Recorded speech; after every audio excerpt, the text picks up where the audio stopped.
Hi guys, that was the villain. Welcome to episode 7, and in all likelihood, the final episode of the Liverpool versus Manchester City through the league's experiment. Unless something absolutely ridiculous happens during today's episode, I don't see a reason to do another episode because they're back in the Premier League. And today's episode is just all about seeing whether Manchester City can go and reconquer Europe, having just flown up through the leagues and then re-won the Premier League at the first time of asking. And Liverpool, of course, who struggled last year and for a lot of the season did look as though they might get relegated. If we look at how the league's expected to play out this year, City are third favourites, Liverpool are sixth, which is sort of more where you'd expect them to be, isn't it, really? Now let's go and have a look and see what has happened through the summer transfer window. We are at August 9th. Transfer window is closed. Season is about to begin. So they are obviously Premier League club, still a worldwide reputation, still rich, and a change of manager. Wow. So what has happened to Guardiola? Allegri has taken over. Has Guardiola just seen them through the leagues and decided that that's it? He's had enough. Let's go and have a look at managers. Surely he wasn't sacked. He just left the role. Where did he go? Chelsea. Interesting.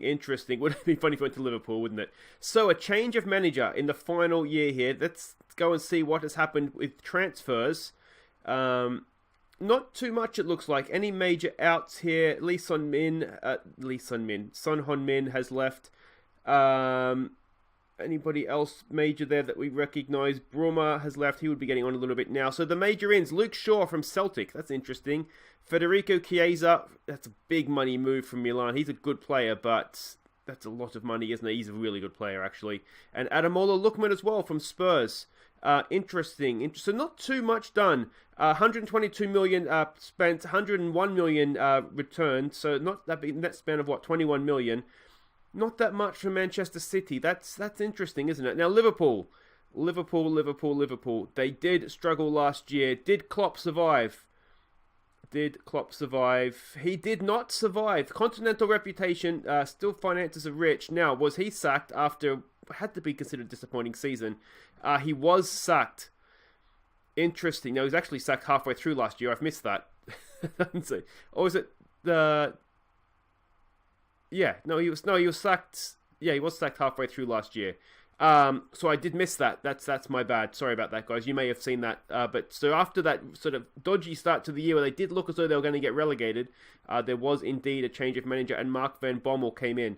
So let's go and have a look at the transfer history here. Now, have they spent big? It looks as though they have. They've spent 94 million. They've only bought in about just under 5 million.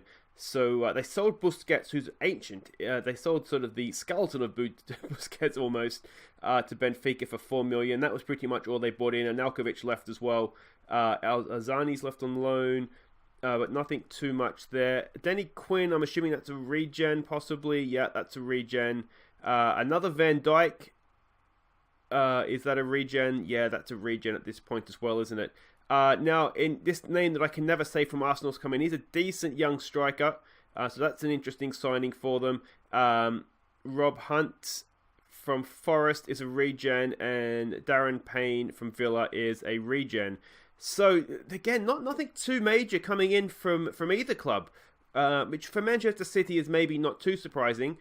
But for Liverpool, I think that maybe is a surprise. But let's see. So they're supposed to come 3rd and 6th. Let's see how they go. We'll come back at the end of the January transfer window. Okay, welcome back. It is February 1st, and let's go and see what is happening in the Premier League. And we have Manchester City runaway leaders yet again. Look at that. They're 7 points clear after 24 games. And Liverpool are... they're a lower mid-table team, aren't they? Yet again. I wonder if they have sacked their manager or not. Let's go and have a look here and let's see. We'll start with Manchester City since they are on top. Now, of course, they have European football this year as well. Let's check the profile. It's still Allegri in charge. Finances are only secure, though, now. That's really interesting. Now, they must have spent big money. It's the only explanation why a team that's won the Premier League, that's in European Champions League, why their financial status would drop. Anyway, let's go and have a look here and see. Group D of the Champions League. They did get out, but only second in their group. They got out relative confidence about Monaco, the class of that group, which is interesting. Carabao Cup knocked out by, of course, Pep Guardiola now, isn't it? Pep Guardiola's Chelsea. and FA Cup, they are in the 4th round. They've got Brighton in the 5th round. They've got Barcelona in the Champions League first knockout round. So that's 2 tough games for them. Now, January transfer market. What did they do? They did not really that much. They sold a couple of players, and they signed one youngster here. Oh, it's not really a youngster anymore. Klosterman. Can't really see. Again, I'm really annoyed I left the attribute masking on. It's a defender. I mean, it's Allegri. He's probably going to sign defenders, isn't he? It's what he does. But there we go. So not too much on the transfer market. But to be honest, they didn't need to do that much, did they? It looks like the Premier League is well and truly in their hands. They've only lost the one game to Liverpool, funnily enough. Finally, Liverpool beat Manchester City. Yeah, but they look as though they're sort of cruising towards that title if all things stay the same. Now, Liverpool. This is... I'm really, really surprised to see how much they're struggling having got back into the Premier League. They've changed manager again. It's only continental reputation. Finances are rich. Now, did they sack Van Bommel? Where are we here? Van Bommel was indeed sacked. And they've gone for Jardim. Now, this is the guy that, of course, Monaco fame. I think he's back at Monaco now in real life, isn't he? But really, really good manager. See if he can do anything with this Liverpool team. Let's go and have a look at the schedule. How have they been going? FA Cup, they are through. They've had a bit of a soft run, haven't they? Cardiff and Shrewsbury. They have Wolves or Leeds in the next round. Carabao Cup. Oh, look at that run of... That's horrible run of form. They lost in the Carabao Cup 2nd round to Peterborough on penalties, having beaten... Look at that. They got a decent start. They beat Spurs and Manchester United in the league. Lost to Stoke, and they've never really looked back from that, have they? It's been a terrible, terrible season. Alright, now let's go and have a look at the transfer window. Surely they must have done something. We'll start with the outs. Anything major there? They've got rid of a few, to be honest. They got rid of a lot. No one really major, though. It looks like they've sort of sold to smaller clubs, you'd say. Maybe Celtic fans would argue with that, but I think that would be a step down. They've signed one player, only £4 million. It's a regen from Boca Juniors in Argentina. Yeah, so they haven't done that much in the transfer market, which again surprises me. They're a rich club and they're sitting in mid-table. Or lower mid-table, really, if we're being honest, aren't they? So there we go. Well, we'll come back now at the end of the season. Will City hang on? Will they win the Champions League? Will Liverpool, will they rise up the table? Or are they destined now to just become a mid-table team? I mean, you say yet again, I remember Liverpool sort of the late 90s, early 2000s being a mid-table team. That looks to be where they're going again. Alright, it is May 19th. The season is finished. Let's go and have a look how it finished up. And Manchester City, by a point. By a point, back-to-back champions. And Liverpool, they got back into Europe. So they're 6th. So they kind of finished roughly where they thought they were going to. I tell you what, it's a hell of a second half of a season for them, though, isn't it? Let's have a look at this final day. Manchester City beat Spurs. They're up against Manchester United and possibly Chelsea as well. Manchester United won. And Chelsea won as well. So right down to the wire. But Manchester City back-to-back, straight through the leagues and back-to-back champions. And Liverpool, as I said, a hell of a second half of the year for them to come. Well, they 14th, weren't they, when we left them? To end up in 6th and back in Europa League football. So good for them. That's good to see. Let's go and have a look and see with Manchester City here. What are we looking now? They were only secure finances. They're back to rich. Obviously, the Premier League prize money kicks in. Now, how much prize money did they get from Europe? How far did they go? Let's have a look here. Down the bottom, they didn't make the final. They did get beaten by Barcelona in the first knockout round. In the FA Cup, they got knocked out by Brighton. Wow, that's got to be a bit of a surprise, doesn't it? So there we go. Not a successful season outside of the league for Manchester City this year. But they'll be more than happy with going back-to-back Premier League champions, won't they? I did just forget to make sure here that it is still Allegri. It is still Allegri, that's the manager. Alright, so let's go and have a look now at Liverpool. How did things finish up for them? We know that they weren't in Europe this year. Let's quickly go and have a look at this first of all. So Jardim is still the man. Rich finances, continental qualification. You do wonder with Jardim in charge if they could go on and go back towards challenging for the league. But look at this second half of the year. That's something special, isn't it? We left them round about here somewhere, wasn't it? Because we didn't know who they were going to play yet in the second round. And they got all the way to the FA Cup final and they lost on penalties. So they really did have a stunning second half of the year, didn't they?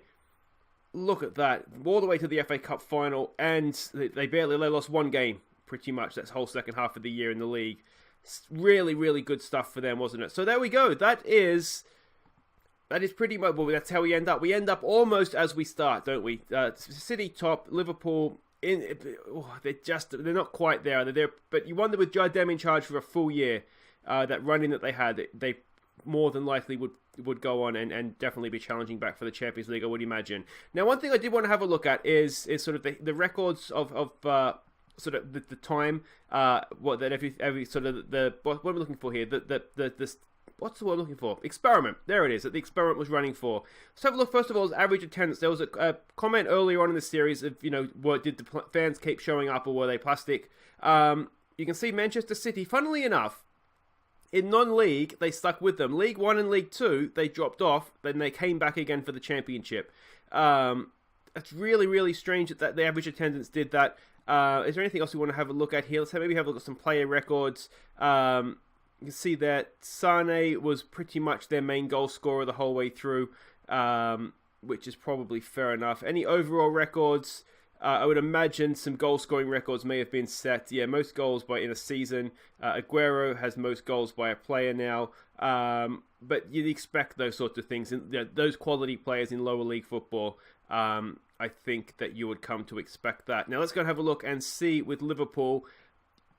You wouldn't think they'd be plastic fans, would you? I mean, there's one thing that I think Liverpool and Manchester City both have in common. It's that their fans, I think, they're loyal fans, aren't they?